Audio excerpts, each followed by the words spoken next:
more important now than ever before, because writing is a proxy of understanding. And in a world of AI, what I'm finding when I look at like my innovation teams or where breakthroughs are coming from in my company, it's actually someone had a really good question. Yes. So they were like, could we theoretically analyze all of our sales calls using Claude to see if there's something interesting in there? Now that starts with someone understanding sales calls, understanding the tools that allow you to analyze them. They have lots of reference points. They understand lots of variant things. And that means they ask a really great question. So for me, one of the ways that I've been able to understand more things is just to write more often about them. Can I go one step further? Yeah, please. And that is a process called pause, reflect, document. And pause, reflect, document, if you do it correctly, you go into nature, away from noise and away from technology, and you take a pen and a paper and you sit in nature on a bench and you just pause and just let some boredom set in. You reflect on what's going on. You try and zoom out to the bigger picture. You do some journaling and you do some dot connecting where you say, what are some of the dots that have happened in the last 5 years? What are some of the bigger picture impacts that I've made? What are some of the problems that I've struggled with? What if this was possible? What if that was possible?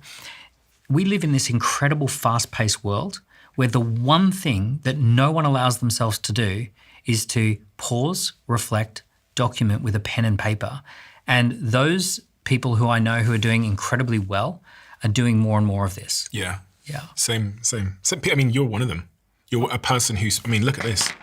Yeah. I mean, this is a lot of books. That's my head. But you tweet every day, you post every day, you're constantly experiencing something in the real world, writing it down to develop your thinking, which Richard Feynman talks about the process of understanding, where you learn something, condense it so an average person can understand it, then you share it with the world to collect feedback on that thought.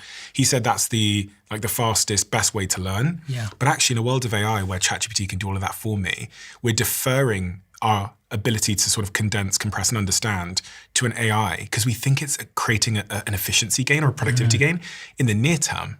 Like maybe today's email will save you 30 seconds.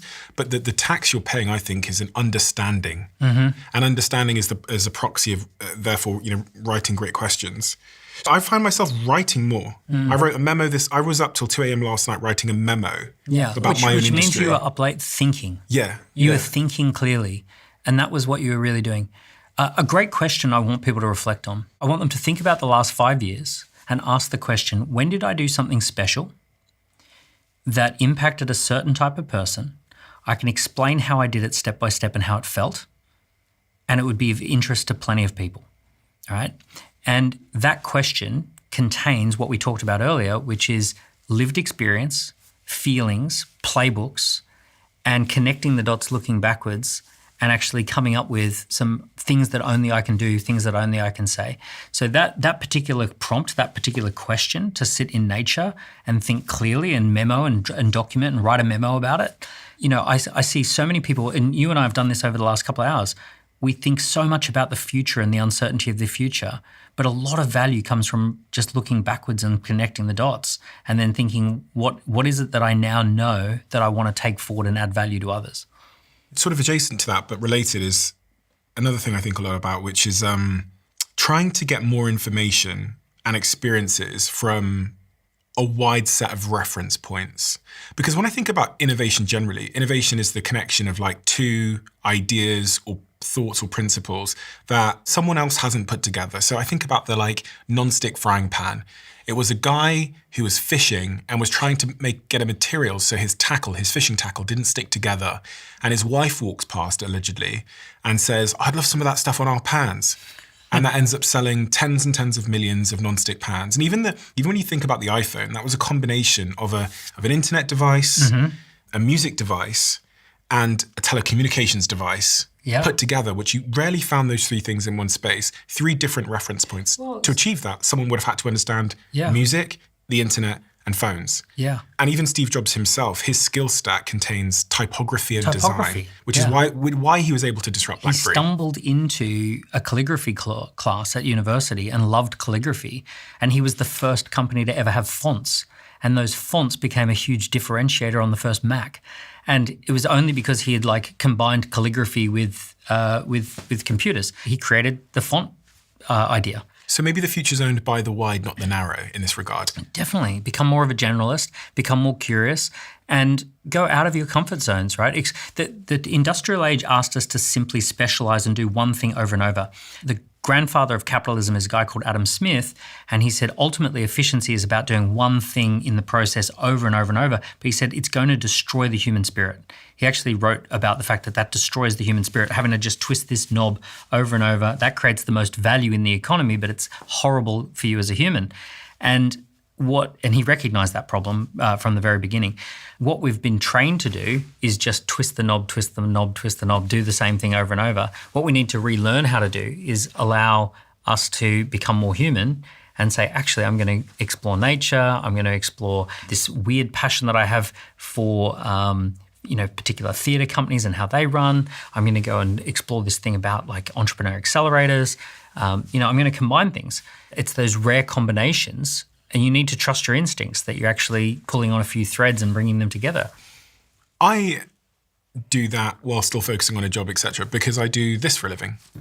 So I get to sit here, someone walked in before you and they were talking to me, Alex Honnold was talking to me in that chair before you. That's why the little Taipei statue's behind us. Yeah. About, then you've talked to me today about this, and the next person will talk to me about neuroscience and bringing a human brain. And that's allowed me to kind of connect these interesting reference points. What I'm saying here is you don't need to quit your job and go and live in Peru to orchestrate your life in such a way. I think you just need to be really intentional about resisting the urge to be a narrow person and to identify too much with one's identity. And so when I left my former business, one of the chapters I wrote in my book is, how do I now resist all my labels? Because now I'm a social media CEO, and it's so tempting to gather around social media people, go to social media parties, put it in my bio, get social media opportunities, and just go further and further and further down that narrow line. So that's why I went and worked in psychedelics and biotech. I worked in cancer biotech. I started to DJ. I started a podcast called The Diary of a CEO. I tried to do as many things as I possibly could to remain wide. Yeah, and your superpowers are extra superpowers when you take them somewhere new. So if you've got social media superpowers, within the social media bubble, everyone's got those superpowers. Yeah. But if you go and take them into a completely new place, you discover that actually what you learned over here becomes a massive differentiator over here. Is there anything else the audience need to know about the big opportunities you see as we head into the future? We all want the future to be bright. We all want the future to be amazing. And we love the idea of trying to improve the world. One of the best ways to improve the world is to improve your own situation, because the world is made up of people who have their own situation. When we try and fix every problem on the planet, it feels completely crushing and it feels so much weight on your shoulders. When you actually say, what's my opportunity? Like if I improve the world by building myself a really great business that helps a few people, it helps 500 clients do something, and if I'm actually out there adding value in my unique way, and I'm finding a way through this AI weird adventure that we're going on, that's actually helping the world, right? So you're bringing yourself forward, you're discovering something. I really want people to resist the trap of trying to fix everyone and fix everything. Try and figure out what is your opportunity, what is your way of adding value to others, what is your way of getting paid, what is your way of doing creative entrepreneurship, what's your contribution to the world, and that is actually a contribution. Is that difficult to do? Because I think it assumes a certain level of self-awareness that is not always easy. If you find it difficult to do, find someone who inspires you and see if you can join their team. So that's totally a valid move as well, right? Just get onto a team where someone's figuring this stuff out. Follow your inspiration. And sometimes your inspiration is to start something. Sometimes your inspiration is to help propel something forward, being part of someone else's team who does inspire you. Self-awareness is a skill that we all have to learn. We're all on a crash course with reality. Every single one of us is on a crash course with reality. There's a lot of narrative on the internet that everybody can live their dream, And I wonder whether it's good. I wonder whether it's good advice to tell everybody to quit their job and pursue their dream. I believe that the new size of business that makes the most sense is small and dynamic and lean, and is probably close to 10 to 50 people. And that is the new size of company that is really shaking things up and doing stuff. In fact, it's probably 2 to 20 people. I think that being part of a small, dynamic, vibrant entrepreneurial team is a great place for people to go and have a look and explore. Does that mean that everyone's suitable to quit their job and go start something from scratch with a blank piece of paper? Probably not, right? That's a particular role called the founder. Not everyone's ready to be a founder. In the same way, everyone could probably get a black belt if they joined a martial arts and stuck with it, but not everyone can start as a black belt. That's not where you start. Even in those numbers, so if we said everyone's going to have, a team of 10 to 50, those numbers suggest that 1 in 50 or 1 in 10 people are going to be a founder. Possibly. A lot more people are going to be founders. I really believe a lot more people are going to be founders. I also don't think it's wildly unnatural to be a founder. If you go through all of history, most people worked in little family businesses. That was actually the vast majority of people. Most businesses never got past 30 people. Our natural way of being is in family groups and tribal groups and little groups of less than 150 people. We've built up this idea that to be a founder means Steve Jobs, Elon Musk, or something massive like that, and that you're trying to build something that changes the world. I've got so many friends and clients who it's them, their assistant, and someone who's like head of customer development, and there's 3 or 4 of them, and they're having a great time, and they're doing $600,000-700,000 worth of revenue, and they've got loads of flexibility. Everyone takes their kids to school. Everyone finishes up at 4 p.m. They can travel. They can live and work anywhere. That's really cool. This is your most recent book, Lifestyle Business Playbooks: How to Have Fun, Freedom, and Fulfillment with Your Own Business. You've written a lot of books. You could have written a book about anything. What's this book about and who is it for? This book is about the times that we're living in, right? So what I'm trying to do, I'm trying to give people some hope. There's such a negative narrative that AI is going to wipe out everything and that technology is going to destroy everything and that, all this negativity about the times that we're in. I'm trying to create a counter narrative that actually, more than any other time in history, you could live and work from anywhere. You could have a group of 500 to a few thousand clients all over the world. You could add value to people in a unique and interesting way. You could have a career that's based on randomness and creativity and fun, and that there are some new rules to play by. And that if you learn the playbooks of entrepreneurship and if you learn the trends that are unfolding, that actually it could work out really, really well for you. A lot of people want to, they want a side hustle, they want passive income. What's your general perspective on the reality of being able to generate passive income and a side hustle? I think passive income reflects people's desire that they currently feel that they're working really hard and they hate work and they hate going to work and that earning money is a horrible thing and therefore they just wish it would just kind of take care of itself. The truth is that when you discover what I would call a lifestyle business where you work a reasonable amount of time and you have a lot of fun with great people, you don't necessarily, as if by magic, the desire for passive income just evaporates. You go, this is better than passive income because I'm on a creative journey and I'm making great money and I'm having a lot of fun and I'm expressing myself. I think passive income ultimately comes from assets. It's not passive income, it's asset income. You're either going to have to create an asset, which could be a business that is a digital asset, or you make so much money in your lifestyle business that you own traditional assets like houses or stocks and shares and all that sort of stuff. But I'm not really focusing people on the idea of passive income. I'm focusing on the idea of having a lifestyle business that supports the way you want to live anyway. A lot of people would want that, but they're scared, right? They're scared that they have to quit their job and I've got a mortgage to pay, I've got kids, so it's easier said than done, Daniel. Yeah, so that's why in the playbooks, playbook 1 is called a side hustle or an apprenticeship. So an apprenticeship, let's say you currently earn $100,000 a year for a really big corporate, but you know that's not your future. An apprenticeship might be that you join 4 boards for $25,000 each, and you actually work with some startups that are more entrepreneurial, and you take a position where you have 4 companies that are paying $25,000. So you still earn $100,000 a year, but now you've got 4 smaller startups that you're learning from, and they're learning from you, and you're learning from them. So that's a version of an apprenticeship. An apprenticeship could also be that you go from working for a big traditional company to getting a job that pays almost as much, but with a smaller, more interesting business that you can learn from a founder. A side hustle is where you do stuff on the side and it's open and shut. You build your entrepreneurial confidence. So those are like starting points. And then after that, and these are not designed to make a big leap financially. After that, we talk about a 2-person scout team scouting an opportunity. We talk about a 4-person fire starting team getting something started. We talk about an 8-person core team running a really cool little lifestyle business. So It's not like people think that they have to go from 0 to 100 in one jump. And it's like, no, there are little steps along the way that make this really easy. I think it's really important with all of this advice to like know your nature and to know who you are, and kind of honestly to like know what you want from life, which a lot of people don't, and they're handed what they want from life from like scrolling on Instagram or LinkedIn. They Or think, school. I need to build a $5 billion AI company, etc. I think I've noticed with myself that I started a business. I was ambitious about the goals for that business, and then I ran that business for some time. I left that business when I was 20 years old, went to work in Silicon Valley as basically a consultant. And that was okay for a time being.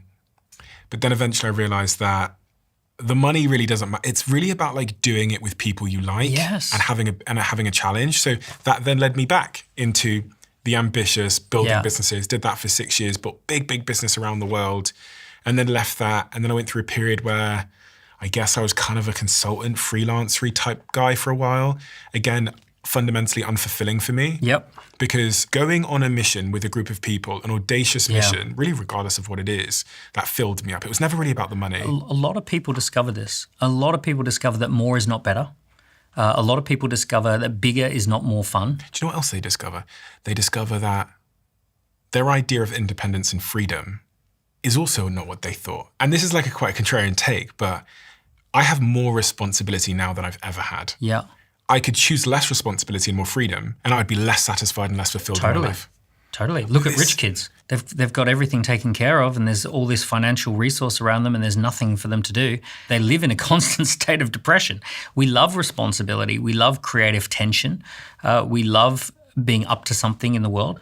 There's nothing greater than being up to something, to being on a mission, especially with a great group of people that you're traveling through life with, that you're on this rock with. And you find your group of people that you want to be up to something with, and you natter and you solve and you get curious and you run ideas past each other and you voice note at 2:00 in the morning. That's where the juice is. That's where the joy is. There's a chapter in there that says know when enough is enough. And it says that a huge part of the times that we're in is, we live in a time of endless scrolling. There's no cue that says you've been scrolling long enough, go to bed. And it's same with business, that we think bigger would be better, having a bit bigger business, another product, another thing, another million would make you happier. And the truth is, it's normally not the case. Well, what is the case though is that we all need increasing levels of challenge, it seems to me. This is why crosswords get more difficult and video games have levels, because they realize through the studies that when something becomes incrementally more difficult, you drop into a flow state and motivation increases. And if it doesn't, then you lose motivation. And so I think this is why even in my life, like I'm striving to make things bigger and better, because it's actually just a proxy of like, I want to be challenged. Well, there's a couple of things. You can either go really big with one thing and just be really, really focused, or you can have a challenge across a portfolio of interests.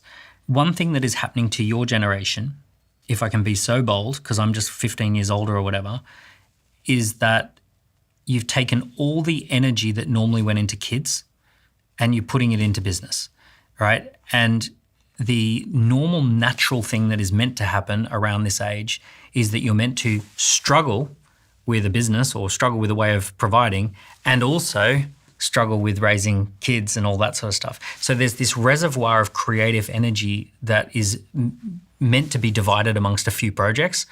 And I'm seeing a lot of people that misplaced maternalism or paternalism goes into just one thing, and then we're expecting to get the joy and the fulfillment that would normally come back from family, and we wonder why that's missing. It's like, I'm pouring myself into the creation of these companies and they're proxies for kids. And it's like, why don't I feel this warmth back? Because your biology is not wired to receive warmth back from something other than a kid. So this is happening because we're not having kids. So one of the things that I encourage everyone to do is have kids, because it's the best thing ever, and to have a portfolio of interests that you don't have to struggle to get to $1 billion. You could say, you know what, the business bucket's full at 3 million, and I'm really, really happy with a revenue of 3 million and a team of 10. And now I want to have a portfolio of interests that includes health and fitness, or travel, or teaching at a local, youth group, or I want to play a bigger role in my church. Like, there's all these other things that you say, okay, these are the portfolio of interests that are more human. Lifestyle Business Playbook. I'm going to link this book below for anyone that wants to give it a read, who is compelled by the lifestyle that Dan has described there, where you can have fun, freedom, and fulfillment with your own business. As you know, Daniel, because this is, I think, is your 7th time being on this podcast, record breaker, we have a closing tradition. The question that has been left for you is, what fear have you overcome to become who you are today? You know, I grew up on the Sunshine Coast. I dropped out of school or I dropped out of university. I've got 0 qualifications. I'm not particularly good at anything in particular. I've got no skills. Yeah, there's me at 21. I tell you, this was a huge fear, running my first ad in the newspaper. I put everything on a credit card just to run an ad in the newspaper for $8,000, and it had to work or else I was in serious trouble. I've had a weird 25 years. I've boom busted over and over again. So I had a massive boom in my early 20s, built a $10 million company rapidly and then lost it. And then I built another multi-million-dollar business and then lost it. And then I got wiped out by a COVID experience and had to reinvent the business. And then I had a negative experience with a co-founder and had to reinvent the team. So I've had these kind of like huge, for the first 15 years, it was boom, bust, boom, bust, boom, bust. And the fear is that it would never feel a sense of fulfillment. I'd never get to a place where I could actually say it was all worth it. And to just keep going and going and going when I felt exhausted was a massive thing. You have a family. And the fear of, will I be able to provide for the family? And the fear of, will my business ideas be valued by anyone else other than myself? Am I doing something stupid? Am I doing something that will fail again? So it's been a lot of fear, but you know what? It's been a wonderful journey that every time I've pushed through that fear, we get to the other side, and actually it's better on the other side. It's even better. Had you known how hard it would be, do you think that 21-year-old Daniel would have done it? I don't think I had any other choice. But if I'd sat that Daniel down and I'd say, Daniel, this is what's going to happen in the next 20 years. You're going to go up, and then you're going to lose it all. Then you go up, you lose it all. Then you're going to feel like this at this moment. It's going to be the worst day. Then you're going to feel like this, and then this, and then this, and you're going to be working hard the whole time. Then you're going to lose faith. Would you have done it? Secretly, yes. And the reason for that is I kind of like the roller coaster. I feel like I needed to go through boom, bust, boom, bust, boom, bust, because I secretly didn't want a straight line. I think I actually want I want the more interesting story. At 24, I was offered $14 million for my company, and I blew it. I screwed up the negotiation, and we ended up all walking away from the deal. I think it would have been the worst thing possible had I had $14 million at age 24. So I've drawn a little graph here on this iPad. One axis is your success, and the other axis is time. Could you draw for me what your career looks like in terms of success over time, including the ups, the downs, et cetera, et cetera? Well, if we just talk objectively what other people would have seen, I do this nightclub party, and that's amazing. And then I go and I get a job with a mentor, and then we build this business that's like 6 million in its first year, and I'm like right close to it. And we go from 0 to like 60 employees. And then I have a fight with my mentor, and he tells me, go start your own business. So I go right down to start from scratch again, and I'm in a really negative place. And then we get started, and suddenly I've got myself a multi-million-dollar business, and then the government changes the law, and we have to reinvent that business. And then we get a new amazing contract, and now we do $1 million a month. And this, by the way, this is only like age 24. And then we screw up the negotiation, and it's right back to the start. And then I go to London and I start a new business, and that goes really, really well, really quickly. And like 1 year in, we've got the Palladium Theatre, and we're doing hundreds of thousands a week worth of sales. And then the global financial crisis resets the whole business, and I lose the major contracts that we have. And then I relaunch the business, and then COVID comes along, and we're by this stage, we're in 11 cities doing a couple of million per city. And then I relaunch the business as a digital business, and it goes off the scale again, right? I'm running out of space here. And now we've figured out, okay, we own the assets, we own the brand, we've got a great team, we've got multiple businesses. And at the moment, and this is around the time I have kids as well, and it starts to really become more stable and more fun and less up and down. But that was my starting point, up, down, up, down, up, down. And this is over the period of how many years? This was from 20 to 35. It was just boom, bust, punch in the face, get back up, punch in the face, get back up. 0 millions, 0 millions, 0 millions. I say all of this because I think it's important for people to realize the reality of what it takes and how hard it is. And, oftentimes if we want to have a high performing podcast or write a great selling book, we kind of describe it as a linear journey. You're going to do this, then you do this, then this is going to happen, then you do this, stick at it for long enough, and then why? But actually, in my experience, the graph either looks like a boom and bust cycle, which is kind of what I'm seeing here in your graph, or it looks like nothing, something exponential. Yeah. I mean, even this podcast, if you look at the graph, it is nothing, exponential. Million, 2 million, 4 million, 8 million, 16 million. Boom. Yeah. And so the question for me always becomes like, what would it take for you to survive either in your story, this boom and bust scenario, or in many of the things I've done in my life, this no man's land. Long period of no feedback. It takes a certain something in someone to be able to weather such a storm. And I guess what is that? You said a second ago, I had no choice. Yeah, I had no choice because I have no skills. I'm not good at anything. I've got friends who are good at coding or good at editing or they're good at designing. They've got accounting or they've got dentistry or something like that to fall back on. I have no qualifications. I've got a driver's license is my only qualification. And all I'm good at is organizing teams and getting people in the room and getting them excited and essentially encouraging them to work with me and build something together. So I kind of didn't have a choice but to keep playing the game, keep trying.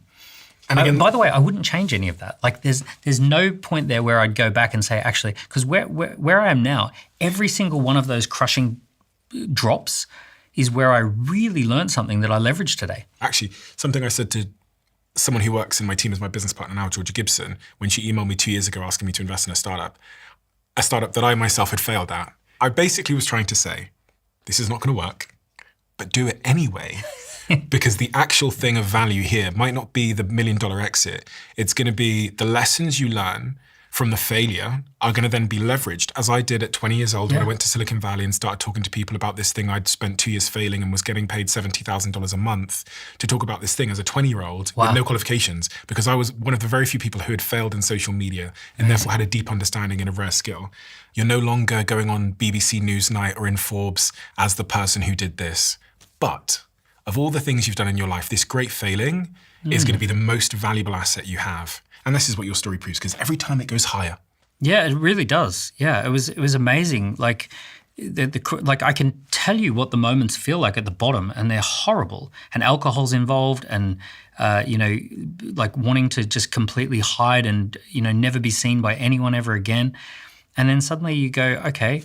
I mean, I've got this friend of mine who's an entrepreneur who's failed several times, and he says, you feel like you're on a tightrope and then you fall off the tightrope and you realize it was only 6 inches off the ground. It's not as bad as you think, and you can hop back on the tightrope and go, and you can go again.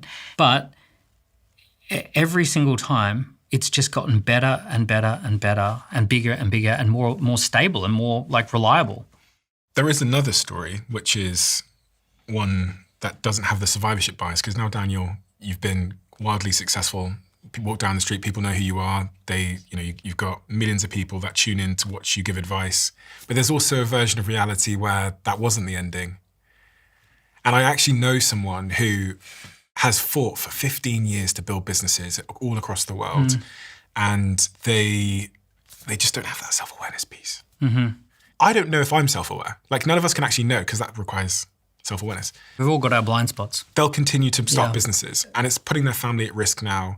They go through the same boom and bust cycle, but it never goes higher. Yep. And if you were to ask me objectively, do I think they'll ever have the moment you've had now? You have a survivorship bias that I have. We did something, it was hard, and then it paid off. Here's the thing. There are no happy endings. Life ends abruptly. One thing that happens when you get a little older is you start discovering that actually, when you're under 40, you think everything ends well. And then later on you discover there are no happy endings. Everyone dies. You get a phone call one day and someone who is an amazing person has a stroke. And that's them. That's them hit. That's it. What you thought of, that you thought they'd have 20 more years, and they don't. You know, their entire life changes. You're left with the realization that it's just an adventure. Sometimes the happy ending that other people would call as a happy ending, an objective happy ending, is actually pretty miserable in the middle of it. There are people who have everything. You've met them, and objectively they have the houses and the cars and the private jets and all that sort of stuff, and they're not particularly happy. They're miserable. And then there are some people who they lose all of that stuff, but then they reconnect with a group of friends and they're like happier than they've ever been. Something's given you this insight. Yeah, so someone very close to me, very dear to me, recently had a stroke, and yeah, you realise that the happy ending's not guaranteed. In fact, the opposite is guaranteed. You realise everyone dies, everyone decays, everyone gets old. If you're lucky, you get old, and if you're unlucky, you don't get old. So you have to. There comes a point where you have to release the idea that you're going to have this happy ending. You're going to have moments of triumph and moments of disaster. You're going to lose people. You're going to have everything taken from you. It's guaranteed. Everything is taken from you. How did that change your perspective, this loved one going through this? You realise that, I realised that the mental timeline of endless decades spreading out ahead, endless amounts of health, endless amounts of relationships is not. It's a nice fantasy that keeps us together, but it's not guaranteed. And then the impact for me is to treasure relationships. There comes a moment where, I don't know if this has ever happened to you yet, but you go, wow, I didn't know that was the last conversation. You don't realise this, but one of the legacies that you leave behind, not you because you've got this body of work, but one of the legacies that people leave behind is little voice notes that they leave in your phone, that they leave in your WhatsApp. And you listen back to some of these voice notes and you go, wow, I didn't know that was a treasure. Didn't know that was a special thing. And this particular person who got impacted with the stroke, he was wonderful at voice notes. He had this thing that he would do called It's Not Lost on Me voice notes. And I don't even think he knew he was saying this, but it was one of his favourite phrases, which was, it's not lost on me. So he'd leave a voice note and he'd say, Stephen, it's not lost on me how much you're dealing with at the moment. And it's not lost on me that you are responsible for a lot of people's lives and all this, and I just want to acknowledge you. So so he would leave these voice notes, and he did this with everyone. Like it came out of the woodwork that everyone got these lovely voice notes from this guy. And you don't realise, but like literally that is a huge part of people's legacies.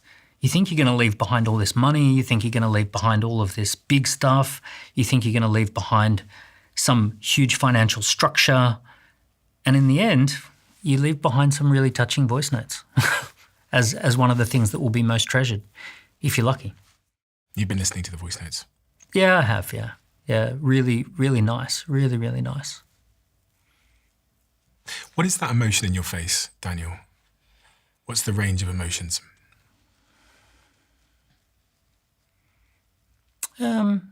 It's just the deeper awareness that the real, we talk a lot about technology, we talk a lot about business, but the whole game is relationships. It's very easy to get that wrong. Isn't it? Very easy for you to get that wrong because you're surrounded by such a whirlwind. And people want so much from you. A lot of people want a lot from you, and you think you have to lift people up around you and you have to do this heroic effort. Actually, little text message, little voice note means a lot. It's interesting. For me, I figured out that we're on a rock. We get a few little laps around the sun. That's it. We get this. We like literally pop into existence like an electron spinning around a neutron, whatever it is, and we're on the rock. The most valuable thing is that we're on the rock together. Like you zoom out enough, we're all just little dots. We're all just little dots trying to figure stuff out. And we're all trying to make sense of our own lives, and we're all trying to ignore how, difficult things can be. And but then you realize that it's just the fact that we are moving through time together. But yeah, you as I said, you hit a point where you realize that there is no happy ending. Unfortunately, there's not. The ending is sad. When you hit a certain age, people that you really love get old and die, or they get illnesses. They lose a big chunk of themselves in one fell swoop. So while those moments are happy, while you've got those happy moments, treasure those happy moments. Really, really embrace them. Do you have any regrets in this regard? That might help me avoid having similar regrets. I really don't. I'm really, really happy the biggest relationships are with my kids and with my wife. And family formation, I've had unbelievably high highs. Like, I've been on the big boats, I've flown on the private jets, I've had parties in my honor, I've had big paydays, all of that cool stuff that people dream of. Family formation is where, like, the core of it. Like, that's the core of happiness for me. The intergenerational passing of life, which is kind of like, wow, like that I think we've forgotten how cool that is. I think we've forgotten the idea that you're passing on consciousness, and that this being has their own consciousness. They do their own thing. They come up with their own ideas. They have their own challenges. It's wild.